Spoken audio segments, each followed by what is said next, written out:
Yorana, c'est votre émission décoration préférée avec Bien dans son faré.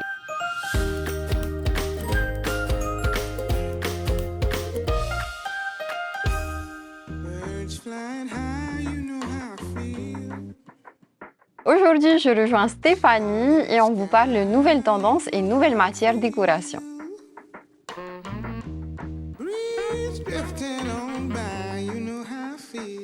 Yorana, Stéphanie. Coucou Faré. Tu vas bien? Bien, merci. Alors aujourd'hui, je vois que tu nous as préparé tout un coin bambou. Qu'est-ce que tu voulais mettre en avant? Alors le bambou, c'est exotique, donc c'est vrai que dans nos intérieurs, ça matche bien. Et puis il faut savoir que le bambou est assez écolo. La racine de bambou grandit très vite. C'est très résistant. Ça dure dans le temps. Dans le temps. Et là, donc, on a beaucoup de mobilier de jardin. Oui, donc là, tu as une petite banquette que tu peux moduler comme tu le souhaites, en fait, parce que là, je l'ai mis en angle par rapport à la surface. Mais tu peux également utiliser ce coussin et le mettre là-dessus et te faire vraiment une banquette. Un 3 pièces du Voilà, coup. exactement. Ok. Ensuite, nous avons des petites étagères pour ranger, pour faire des petits bars, des choses comme ça. La table basse. Là-bas, nous avons la table à manger avec tabouret ou chaise. Ok. Et c'est vrai que le bambou match avec beaucoup de choses. Au niveau des couleurs, tu peux vraiment t'amuser à agrémenter de coussins, de plaids, de tapis, C'est vrai. avec plein de couleurs. Stéphanie, qu'est-ce que tu nous as préparé d'autre? Alors là, je te propose d'aller par ici et nous allons découvrir la gaze de coton. C'est quoi exactement? Alors, c'est une matière coton, forcément. Et donc là, nous avons du linge de maison. Donc la gaze de coton, en fait, c'est deux tissus qui sont posés l'un sur l'autre, Ok. très finement. Et c'est ce qui donne après ce côté gaufré. Et puis après, tu as des déclinaisons de couleurs qui sont vraiment très jolies à l'heure actuelle. Et on reste beaucoup dans tout ce qui est terracotta. Voilà, un peu de moutarde. terre, voilà, des choses. Là, tu as un gingembre qui est très joli au niveau du ton. Nouvelle matière à découvrir. À découvrir. Et en fait, on peut le mettre un peu partout. Oui, mais vraiment, même sur les canapés. Par exemple, tu vois, sur cette petite balancelle-là, je trouve qu'un joli plaid en gaze de coton serait idéal. On parle de cette balancelle? Yes. Alors, de la polyrésine, donc résistant, donc avec des coussins qui sont déhoussables et déperlants. Donc, s'il pleut un petit peu dessus, ça n'a pas trop d'importance. Mais c'est vrai qu'elle est très jolie, un peu mandala comme ça. Donc là, Stéphanie, on est vraiment dans une ambiance extérieure. Oui, pour aménager nos petits espaces, balcon, petit coin, terrasse, tu vois. Donc, quand on n'a pas beaucoup d'espace, c'est vrai que des petites choses comme ça, ils prêtent vraiment très très bien. La table, je l'adore, elle est trop belle. Celle-ci? Oui. Oui, donc là on est sur un pied métal blanc, un peu lasuré, avec un plateau en bois. J'aime beaucoup aussi les motifs de De la ce table. petit salon Voilà. de jardin, oui. Exactement. Oui, ça fait un peu rétro.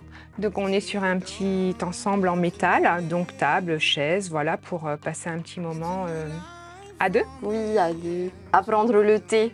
Voilà, le thé. Avant de continuer sur l'aménagement extérieur, je te propose de faire un petit break et c'est le moment de notre rubrique.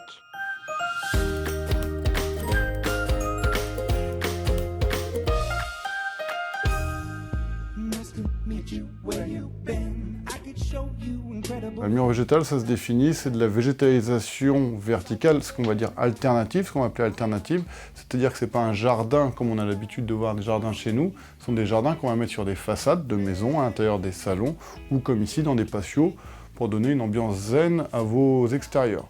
C'est-à-dire que quand vous manquez de place, on va venir mettre de la végétalisation verticale.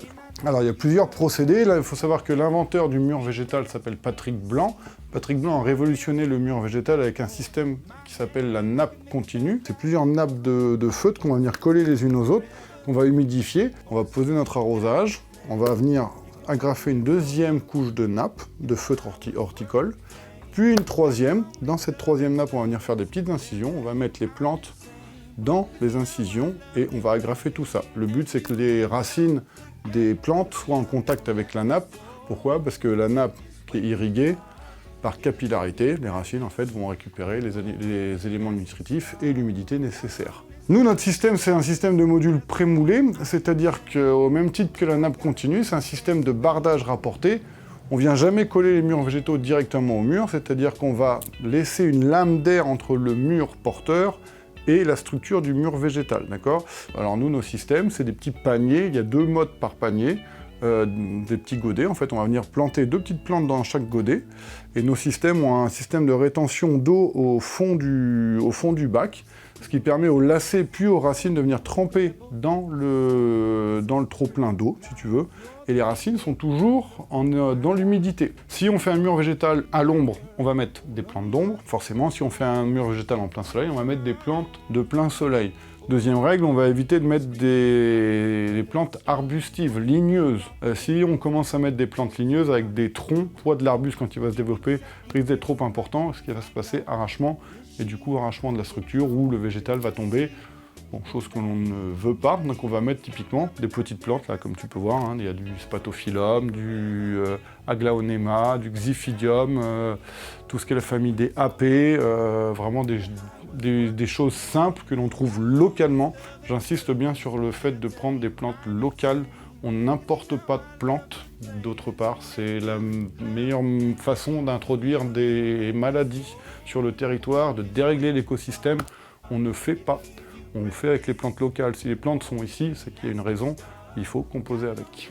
Après, en termes d'entretien à proprement dit, sur ces systèmes-là, comme c'est un système qui s'apparente à l'hydroaquaponie, le système racinaire des plantes va se développer pour aller chercher l'humidité, ce qui fait que le système racinaire des plantes, là, est assez important. Donc en termes d'entretien, il faut, une fois par mois, une fois tous les 2 mois maximum, venir couper les racines, tailler les racines, un petit peu comme une coupe de cheveux, reposer le godet, outil terminé. On enlève les feuilles mortes, fini.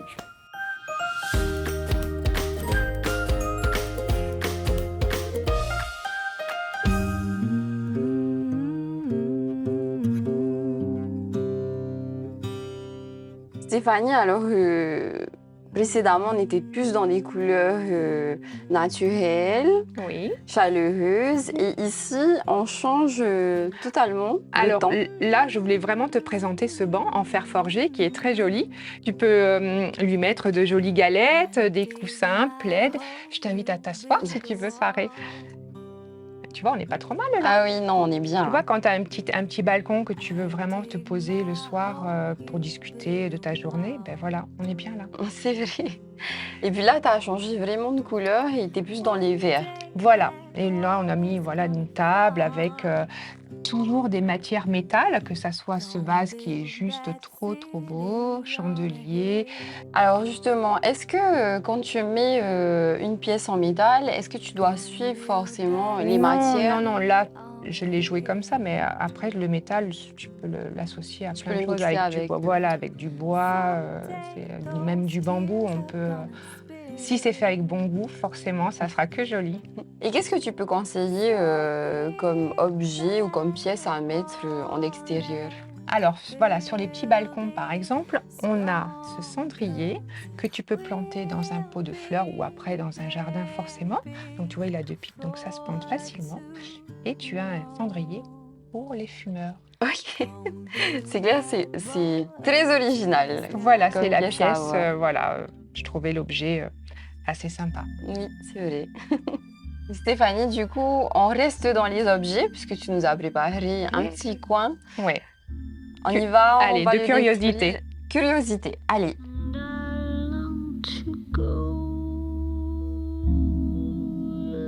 En fait, le cabinet de curiosité, c'est un espace dans une pièce où tu vas trouver un objet, un meuble qui va être complètement décalé, un peu insolite.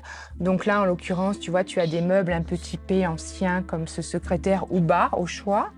Ce petit meuble-là, une table échiquier. Enfin, vraiment, c'est un Des espace. choses atypiques. Voilà, atypique, que tu vas aller chiner dans le grenier de mamie ou sur une brocante.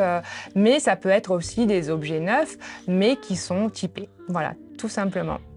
Comme par exemple la main de Kong. La main de Kong, qui est un objet déco, mais on peut s'asseoir dessus, en l'occurrence. Et des pièces aussi. Oui, Ornol. des objets voilà, un peu typés, comme cette reine et ce roi.